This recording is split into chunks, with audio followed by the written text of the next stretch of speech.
Halo Hangoters, tahu nggak sih banyak peristiwa penting yang terjadi sebelum hari kemerdekaan Indonesia?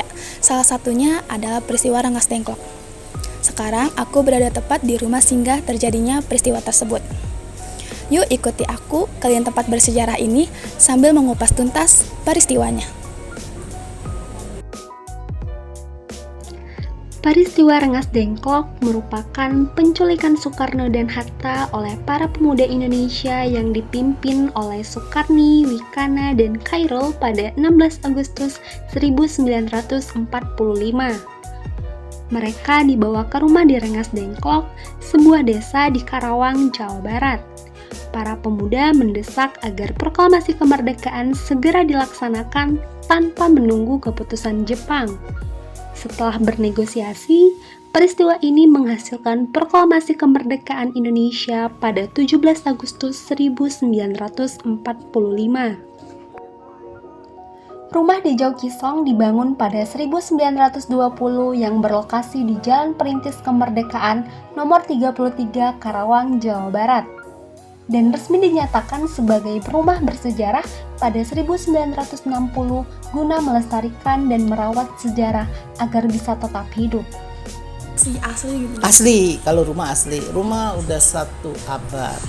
Jadi rumah ini dibangun tahun 1920, berarti kan udah 104 tahun. Nah, kalau ini masih asli. Ini gedek biliknya masih asli, ini lantainya masih asli, bata, kayu-kayu, tiang-tiang itu ranjang lebih tua dari rumah, ini semua masih asli. Yang ini ya, kalau belakang kita udah Rumah ini tentunya menjadi magnet untuk seluruh masyarakat Indonesia, terlebih kondisi dan suasana rumahnya yang masih orisinil, yang terdiri dari ruangan tengah dan ruangan istirahat Soekarno dan Hatta. Nah, di ruangan tengah ini yang kalian lihat merupakan tempat yang digunakan untuk menyusun teks proklamasi kemerdekaan Indonesia.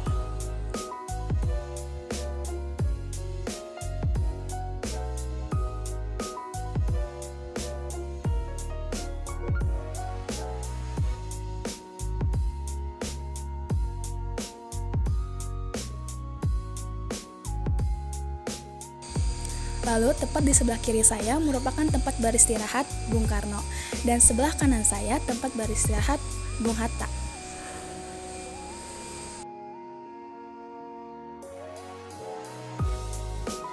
Sebagai tempat wisata sejarah, Rumah Rengas Dengklok ini hadir sebagai upaya untuk mengedukasi masyarakat, serta menjadi simbol dari semangat juang dan keberanian para pemuda Indonesia dalam memperjuangkan kemerdekaan.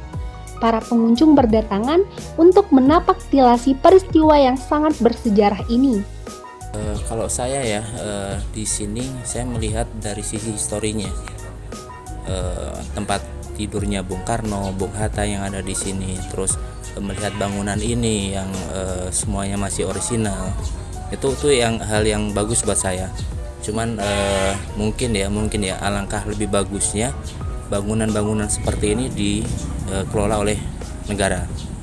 Kita ada karena kita dibuat oleh sejarah, jadi jangan pernah lupakan sejarah.